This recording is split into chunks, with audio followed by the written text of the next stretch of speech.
L'APA, c'est une institution de régulation qui a été créée en 2006. Et comme toute institution de régulation, a ses acquis et ses défis. L'institution a œuvré pour le respect de lois et de réglementations qui régit la presse en Mauritanie, que ce soit sur l'audiovisuel. Et depuis quelques temps, on a vu qu'il y a certains problèmes qui se posent pour la presse mauritanienne. Ce ne sont pas seulement la régulation de la presse, mais c'est plutôt la formation et le perfectionnement de connaissances de nos journalistes. On protège la liberté, mais on protège les individus, les pays contre la liberté encore s'il y a des dérives. Dans ce sens, on a travaillé sur plusieurs domaines. Premièrement, la consacration ou la redynamisation de la régulation. Nos partenaires ne sont pas seulement des journalistes, malgré qu'on veille à que l'exercice de leur travail soit dans de meilleures conditions, qui respectent la réglementation et l'éthique de la profession. Mais nous avons d'autres partenaires encore, les politiques, la société civile, les agences de production de l'audiovisuel.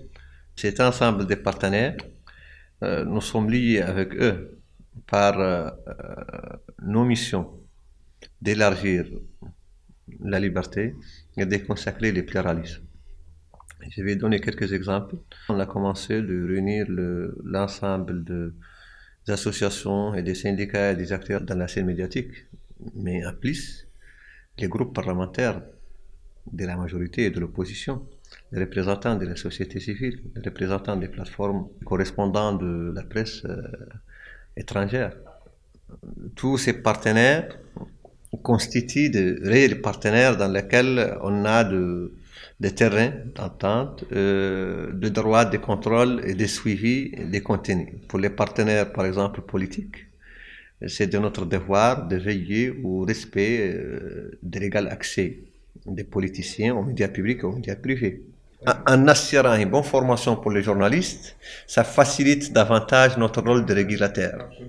Ça enrichit davantage la scène médiatique, professionnalise les produits journalistiques. Donc c'est une autorité à double tranchant. Premièrement, c'est la régulation et deuxièmement, c'est le renforcement des capacités et l'élargissement des libertés dans notre pays.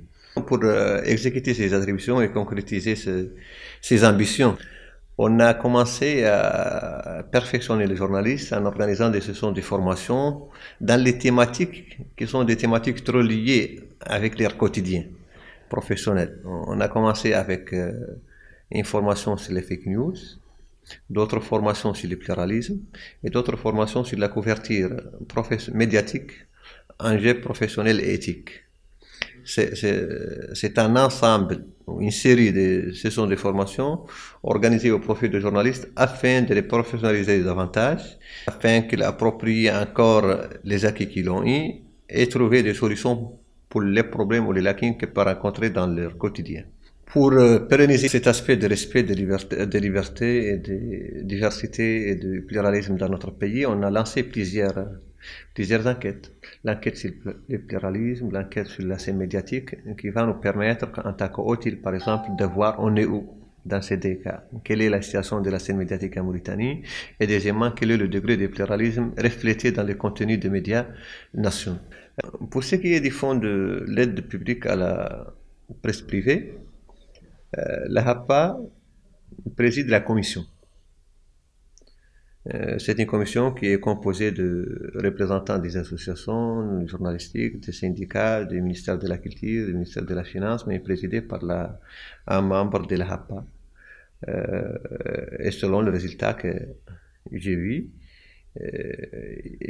la commission a pu introduire des mesures très objectives pour cette phase qui assure le principe ou les concepts de mérite et la standardisation des mesures et la pérennité des formations au profit des journalistes.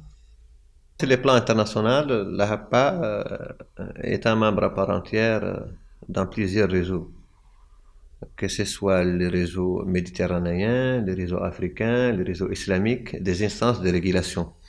c'est sûr que le Covid a pu affecter le dynamisme ou les travaux ou les congrès qui vont être organisés dans ces instances-là.